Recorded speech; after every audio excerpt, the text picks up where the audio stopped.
ಸಾಮಾಜಿಕ ಶೈಕ್ಷಣಿಕ ವರದಿ ಸಂಪುಟಕ್ಕೆ ಮಂಡನೆ. ವಿಸ್ತೃತ ಚರ್ಚೆ ಬಳಿಕ ನಿರ್ಧಾರ. ಮುಖ್ಯಮಂತ್ರಿ ರಾಜ್ಯ ಹಿಂದುಳಿದ ವರ್ಗಗಳ ಆಯೋಗ ನಡೆಸಿದ ಸಾಮಾಜಿಕ ಶೈಕ್ಷಣಿಕ ವರದಿಯನ್ನು ರಾಜ್ಯ ಸಚಿವ ಸಂಪುಟದ ಮುಂದೆ ಮಂಡಿಸಿದ್ದು, ವಿಸ್ತೃತ ಅಧ್ಯಯನಕ್ಕಾಗಿ ಎಲ್ಲ ಸಚಿವರಿಗೆ ಕಳುಹಿಸಲು ಮುಖ್ಯಮಂತ್ರಿಗಳು ಸೂಚನೆ ನೀಡಿದ್ದಾರೆ ಎಂದು ಹಿಂದುಳಿದ ವರ್ಗಗಳ ಕಲ್ಯಾಣ ಸಚಿವ ಶಿವರಾಜ್ ತಂಗಡಗಿ ಬೆಂಗಳೂರಿನಲ್ಲಿ ಇಂದು ಹೇಳಿದ್ದಾರೆ. ಮುಖ್ಯಮಂತ್ರಿ ಸಿದ್ದರಾಮಯ್ಯ ಅಧ್ಯಕ್ಷತೆಯಲ್ಲಿ ನಡೆದ ಸಚಿವ ಸಂಪುಟ ಸಭೆಯ ಬಳಿಕ ಮಾಹಿತಿ ನೀಡಿದ ಅವರು, ಇದೇ 17ರಂದು ವಿಶೇಷ ಸಚಿವ ಸಂಪುಟ ಸಭೆ ನಡೆಯಲಿದ್ದು, ಈ ಸಭೆಯಲ್ಲಿ ವರದಿಯ ಬಗ್ಗೆ ಸರ್ಕಾರ ವಿಸ್ತೃತವಾಗಿ ಚರ್ಚೆ ನಡೆಸಿ ಮುಂದಿನ ನಿರ್ಧಾರ ಪ್ರಕಟಿಸಲಿದೆ ಎಂದು ಹೇಳಿದರು. 2017ರ ಶೈಕ್ಷಣಿಕ ವರದಿಯ ಅನ್ವಯ 6,35,00,000 ರಾಜ್ಯದ ಜನರ ಪೈಕಿ 5,98,00,000 ಮಂದಿಯನ್ನು ಸಮೀಕ್ಷೆಗೆ ಬಳಸಿಕೊಳ್ಳಲಾಗಿದ್ದು, ಈ ಸಮೀಕ್ಷೆಯಲ್ಲಿ ಒಟ್ಟು 1,35,00,000 ಕುಟುಂಬಗಳು ಭಾಗಿಯಾಗಿದ್ದವು. ಸಮೀಕ್ಷೆಯಲ್ಲಿ ಐಎಎಸ್ ಅಧಿಕಾರಿಗಳು ಸೇರಿದಂತೆ ವಿವಿಧ ಹಂತದ ಅಧಿಕಾರಿಗಳು, ಶಿಕ್ಷಕರು ಪಾಲ್ಗೊಂಡು ಸುಮಾರು 54 ಮಾನದಂಡಗಳ ಅನ್ವಯ ಮಾಹಿತಿ ಕಲೆ ಹಾಕಿದ್ದಾರೆ. ಎಲ್ಲ ಮಾಹಿತಿಯನ್ನು ಗಣಕೀಕರಣ ಮಾಡಿದ್ದು, ಏಪ್ರಿಲ್ 17ರ ವಿಶೇಷ ಸಚಿವ ಸಂಪುಟದ ಬಳಿಕ ಜನರಿಗೆ ಮಾಹಿತಿ ಬಿಡುಗಡೆ ಮಾಡಲಾಗುವುದು ಎಂದು ತಿಳಿಸಿದರು. ಕಾನೂನು ಮತ್ತು ಸಂಸದೀಯ ವ್ಯವಹಾರಗಳ ಸಚಿವ ಎಚ್.ಕೆ. ಪಾಟೀಲ್, ರಾಜ್ಯದಲ್ಲಿ ಗುತ್ತಿಗೆದಾರರ ಸಂಘ ನೀಡಿದ್ದ ದೂರು ಆಧರಿಸಿ ರಚಿಸಲಾಗಿದ್ದ ನ್ಯಾಯಮೂರ್ತಿ ನಾಗಮೋಹನ್ ದಾಸ್ ನೇತೃತ್ವದ ವಿಚಾರಣಾ ಆಯೋಗ ವರದಿ ನೀಡಿದ್ದು, ಒಟ್ಟು 3 ಲಕ್ಷ ಕಾಮಗಾರಿಗಳ ಪೈಕಿ 1,729 ಕಾಮಗಾರಿಗಳ ಬಗ್ಗೆ ಅನುಮಾನ ವ್ಯಕ್ತಪಡಿಸಿದೆ. ಈ ಸಂಬಂಧ ವಿಶೇಷ ತನಿಖಾ ತಂಡ ರಚಿಸಲು ಸಚಿವ ಸಂಪುಟ ಸಮ್ಮತಿಸಿದೆ. ಎಸ್ಐಟಿ ಈ ಸಂಬಂಧ ತನಿಖೆ ನಡೆಸಲಿದ್ದು, ಅದರಲ್ಲಿ ತಾಂತ್ರಿಕ ತಜ್ಞರು, ಪರಿಣಿತರು ಇರಲಿದ್ದಾರೆ ಎಂದು ಹೇಳಿದರು. ಕೆಪಿಎಸ್ಸಿ ಸದಸ್ಯರು ಮತ್ತು ಅಧ್ಯಕ್ಷರಿಗೆ 7ನೇ ಕೇಂದ್ರ ವೇತನ ಆಯೋಗದ ವರದಿಯ ಶಿಫಾರಸನ್ನು 2019ರ ಬದಲು 2016ರ ಜನವರಿ 1ರಿಂದಲೇ ಅನ್ವಯ ಮಾಡಲು ಸಚಿವ ಸಂಪುಟ ಸಮ್ಮತಿ ನೀಡಿದೆ. ಇದರ ಜೊತೆಗೆ ಕ್ಷಯರೋಗಿಗಳು ಹೆಚ್ಚಿರುವ 38 ತಾಲೂಕು ಆಸ್ಪತ್ರೆ, 121 ಸಮುದಾಯ ಆರೋಗ್ಯ ಕೇಂದ್ರಗಳಿಗೆ 14.24 ಕೋಟಿ ರೂಪಾಯಿ ವೆಚ್ಚದಲ್ಲಿ ಯಂತ್ರೋಪಕರಣಗಳ ಖರೀದಿಗೆ ಒಪ್ಪಿಗೆ ನೀಡಿರುವುದು ಸೇರಿದಂತೆ ಹಲವು ಪ್ರಮುಖ ನಿರ್ಧಾರಗಳಿಗೆ ಸಮ್ಮತಿ ನೀಡಲಾಗಿದೆ ಎಂದು ತಿಳಿಸಿದರು.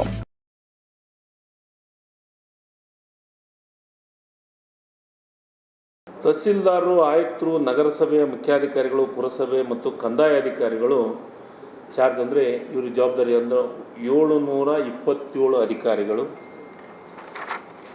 ತಹಸೀಲ್ದಾರ್ ಗ್ರೇಡ್ 2 ಮತ್ತು ನಗರಸಭೆ ಆಯುಕ್ತರು ಈ ಮುಖ್ಯಾಧಿಕಾರಿಗಳು ಕೆಳಗಂಡಂಥ ಅಧಿಕಾರಿಗಳು, ಹೆಚ್ಚುವರಿ ಅಧಿಕಾರಿಗಳಲ್ಲಿ 560 ಅಧಿಕಾರಿಗಳು.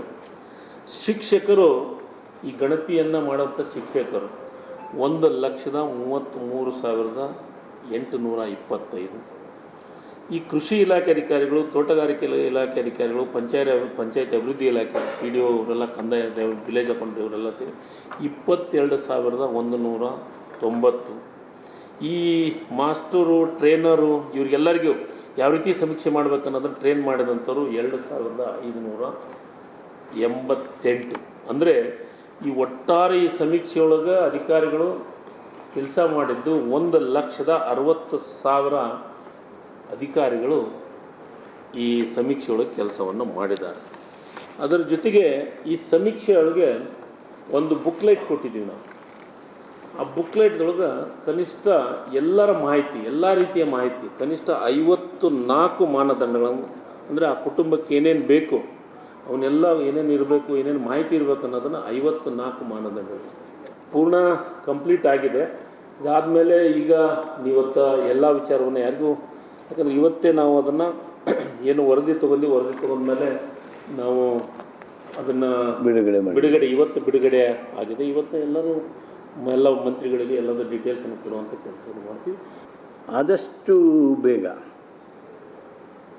2 ತಿಂಗಳಲ್ಲಿ ವರದಿಯನ್ನು ಅಥವಾ ಕ್ರಮಗಳನ್ನು ತೆಗೆದುಕೊಳ್ಳೋದಕ್ಕೆ SITಗೆ ಸೂಚಿಸಬೇಕು ಅನ್ನೋದು ಒಂದು. ಹಾಗೂ ಏನು ಈ ವರದಿ ಇದೆ, ಈ ವರದಿ ಮೇಲೆ ಕೆಲವು ಡಿಪಾರ್ಟ್ಮೆಂಟ್ಗಳಿಗೆ ನಾಗಮೋಹನ್ ದಾಸರವರು ತಮ್ಮ ಅನಿಸಿಕೆಯನ್ನು, ತಮ್ಮ ಅಭಿಪ್ರಾಯವನ್ನು, ತಮ್ಮ ನಿರ್ಣಯವನ್ನು ಬರೆದಿದ್ದಾರೆ. ಅವುಗಳಲ್ಲಿ ಅದು ಮಾಹಿತಿ ಇನ್ಕಂಪ್ಲೀಟ್ ಇರ್ಬೋದು ಅಥವಾ ಇನ್ನೂ ಇತರ ಈ ರೀತಿಯ ಕೆಲಸಗಳಿರ್ಬೋದು ಅಂತ ಅನ್ನುವಂಥದ್ದನ್ನು ಸಹಿತ ರೆಫರೆನ್ಸ್ ಮಾಡಿದ್ದಾರೆ. ಆ ಹಿನ್ನೆಲೆಯೊಳಗೆ ಡಿಪಾರ್ಟ್ಮೆಂಟ್ಗಳಿಗೂ ಸಹಿತ ಈ ವರದಿಗಳನ್ನು ಕಳಿಸಿ ತಕ್ಷಣ ಅವರು SIT ಅವರಿಗೆ ಅವ್ರು ಕೇಳ್ತಕ್ಕಂಥ ಮಾಹಿತಿಗಳನ್ನು ನೀಡಬೇಕು ಅಂಥೇಳಿ ಸೂಚನೆಯನ್ನು ನೀಡಿದ್ದೇವೆ. ನಾಗಮೋಹನ್ ದಾಸ್ರವರ 2 ಸಂಪುಟದ ವರದಿ ಇವತ್ತು ಸಲ್ಲಿಕೆ ಆಗಿದೆ. ಅದರ ಬಗ್ಗೆ ಚರ್ಚೆ ಆಗಿ ನಿರ್ಣಯ ಆಗಿದೆ.